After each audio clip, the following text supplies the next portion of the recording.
Take a look at this photo. The photo depicts Richmond, Virginia in April 1865. Richmond was the capital of the Confederate States. And the photo is really symbolic of this period of time known as Reconstruction. After the Civil War, when the South had to be totally rebuilt, both physically, right? The buildings and the landscape were scorched and destroyed, but also the institutions had to be rebuilt. And the United States had to figure out how to reincorporate the South, the leaders of the Confederate States, as well as freed slaves into the larger American society. So today, our assessment is going to be about some of the major challenges that the United States faced after the Civil War. The American Civil War was fought between the United States and the Confederate States of America from 1861 to 1865.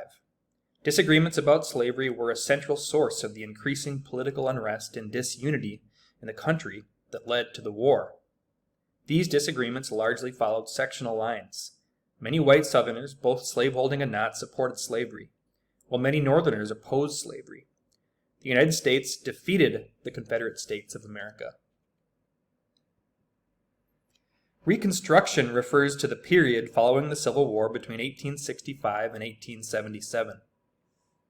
John Wilkes Booth, a Confederate sympathizer, assassinated President Lincoln 5 days after the supreme commander of the Confederate Army surrendered. As Lincoln's vice president, Andrew Johnson became the new president. Johnson was a Southern Democrat who opposed secession of the Confederacy, but compared to Northern Republicans, was relatively sympathetic to Southern states. It's important to note that Abraham Lincoln was a Republican and his vice president, Andrew Johnson, was a Democrat. This was more normal at that time, as citizens voted on president and vice president separately. Additionally, at this time in history, Republicans were actually considered the progressive or more liberal party, while Democrats were the more conservative party, and Democrats were the party that supported the institution of slavery. Many people in Congress opposed Andrew Johnson. Remember, Johnson followed Lincoln as president of the United States, and his biggest opponents were called radical Republicans. Radical means extreme, and radicals typically wanted to see extreme changes in society. In the 1860s, the radical Republicans wanted to punish the South for the Civil War and supported equal rights for freedmen, which is what freed slaves were called at the time. There were a lot of major questions that the country faced after the Civil War. Some of those major questions included, how should the South be rebuilt? How should the states that seceded be brought back into the Union? How should former slaves be incorporated into the country as freed men and women? Hundreds of thousands of soldiers died during the Civil War. A recent study suggests that the total number of deaths was 750,000. At the start of the Civil War, there were nearly 4 million slaves in the United States. After 4 years of war and 200 years of slavery, could Northerners and Southerners rebuild the South together? Could they unify as citizens of the same country? Other questions were raised about the consequences that should be faced by Confederate states.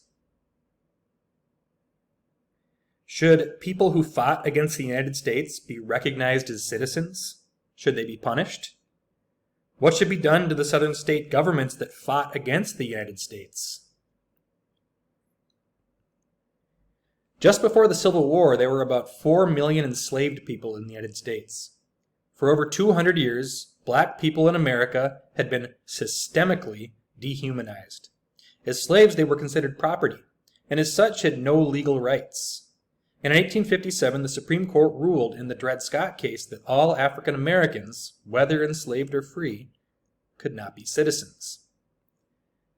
During the Civil War, African Americans provided critical support to the Union's fight, acting as spies, cooks, soldiers, and launderers for the Army.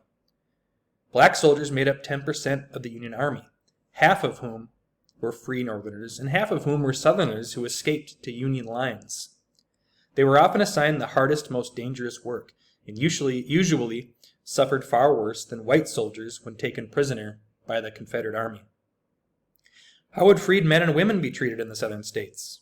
How would Northerners address the issue of including former slaves as citizens in society? What were some major challenges that former slaves faced? Today, we're going to investigate this question.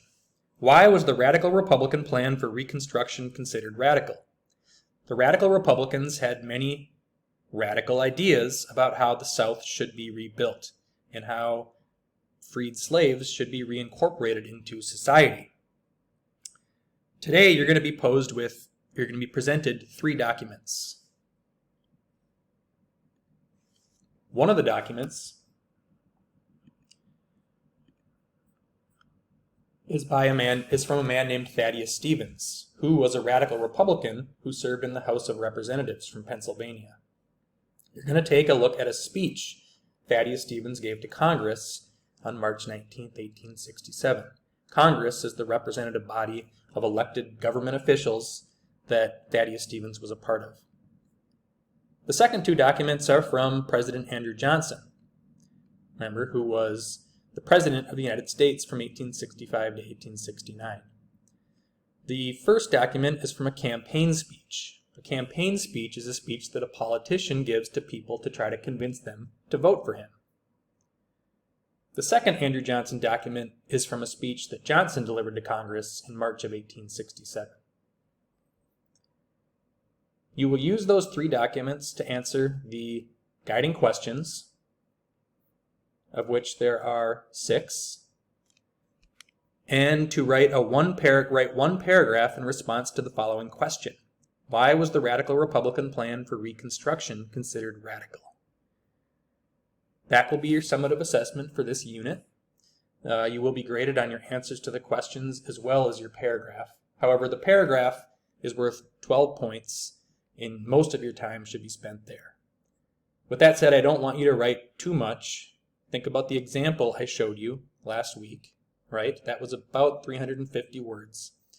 So try to keep your paragraph length reasonable, be concise, introduce your evidence well, make sure you're sourcing, make sure you closely read the documents, and make sure you're incorporating some historical context. So good luck.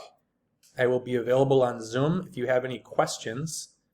You have the rest of the period to work on your assessment. If you happen to finish early, you can start in on the first reading for our next unit on the American Revolution.